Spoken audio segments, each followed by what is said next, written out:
It has been almost 6 years since the whole influencer boxing thing was really at its inception, with Logan Paul fighting KSI and his little brother Jake beating up on Deji. Since then, most of these guys have done these The crazy part is Deji gave that boy work in that first fight, so don't discredit Deji, all right? boxing events as more of Deji done gave Jake his, I think Deji did more damage on Jake than anybody else has. So give Deji his credit.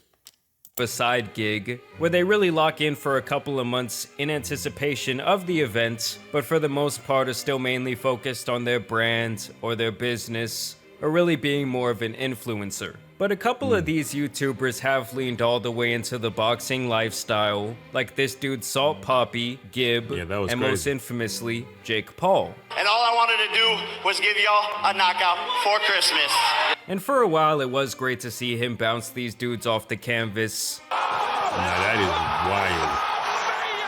But after the Tommy Fury fight, the excitement just has not been there, as Jake had now been defeated and his haters had their quench for his failure met. Since then, he has beat up on and knocked people out, but there was really no buzz behind those events. Most recently, he fought this last weekend, and no one cared or really even knew what was going on in the first. Yeah, did y'all know that he was fighting? Because I didn't. I swear the last time I heard Jake Paul was fighting was probably when he fought, what's his name? The UFC fighter. When he fought Anderson Silva. That's the last time I heard about Jake Paul fighting. It's been dying down. Actually, wait, the Tommy Fury fight. Which one happened first? I forgot, but one of those.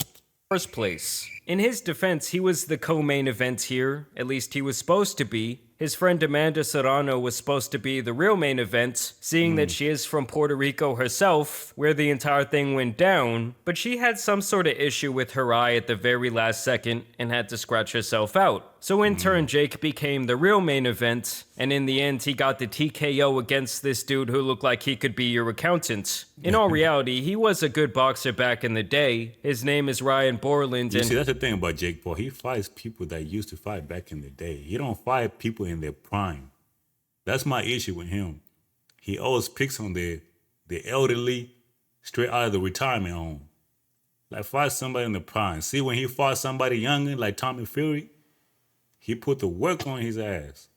But he always fights against retirement home fighters, man. he used to be a Gold Glove winner, but he's now 35 and has only fought once in the last 6 years, apparently completely changing his occupation during that time span. Now, before the fight, they had apparently ran this little news story on Ryan Bourland. Bourland is originally from the Bay Area of California, but decided to come out to North Dakota 5 years ago to work in the oil industry. I'm happy to get in. Wow, so he done picked up, bro, straight out of the oil rig, bro. I'm taking it really, really serious. Fight is never really a boring fight when I fight. I'm always in shape and I'm always ready to fight. Now, obviously, people were not exactly impressed with this training footage. Yeah, I mean, I'm not saying he was like neon on the pads, but it's pretty clear this man is far past his prime. So, of course, a lot of people came in saying, well, when is Jake gonna fight a real boxer? But you did have some people defending him, like this man, who says, I don't like Jake Paul at all, but the level of competition he's fighting is normal for 90% of boxers starting out. Y'all know this, but just hate him so much to admit it. And even in watching... Yeah, that's a fact, but when you talk like you're the best and you're not fighting the best, that's when it becomes an issue. You don't hear nobody coming up bragging, like boasting, like he want to fight Canelo like from the start. You got to be humble a little bit. But he be trying to like make it seem like he ain't Canelo level. That's why people have a problem with it when he fighting scrubs or elderly people, elders, you know? Watching the pre-promotion for this fight, looking back, you can see why it pretty much had no hype and why no one knew about this, because none of these clips went viral at all. Jake brought back the whole gotcha hat bit that he had done to Floyd Mayweather. No love lost here between these two. Cruiserweight fight. Once again, Yeah, that shit was corny. Jake Paul has someone's hat. Y'all know how I feel about hat thievery, taking someone's hat off their head. I just find it to be very disrespectful. Yeah, You it's don't corny touch as another shit. man's hat. He even tried to troll him and his name before the event. I have a question. Like, what is the Rhino? Like, how did you come up with that nickname? My grandpa gave it to me when I was younger. Awkward. I mean, you bring out the grandpa story and it's really all over. Like someone's looking to make fun of you about something and they end up just looking like a serious asshole. Are you vegan like rhinos? No, I was pretty tough and strong. Yeah, them jokes was not hitting. That's what's up, bro. Congrats. Fire nickname. Do you realize that rhinos are land animals? So yes, the promotional material for this fight was like putting some completely mild salsa on some chips. Just get that shit out of here, it ain't spicy enough. Still, Jake tried to get the crowd hyped. Fuck the rhino. Nobody said dumbass rhinos walking around this motherfucking island. Tomorrow, the rhinos are going extinct. I mean, Jake Paul might be the first influencer to get CTE. And like I said, this thing was over before it started. The entire fight would last around 2.5 minutes, with Jake getting the win at the end of the first round.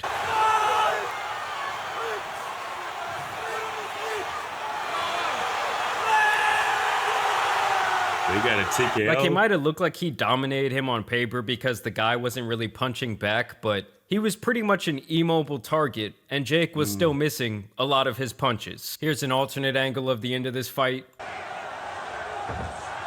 Damn, miss. You got one right there. Yeah, he missing all them shits.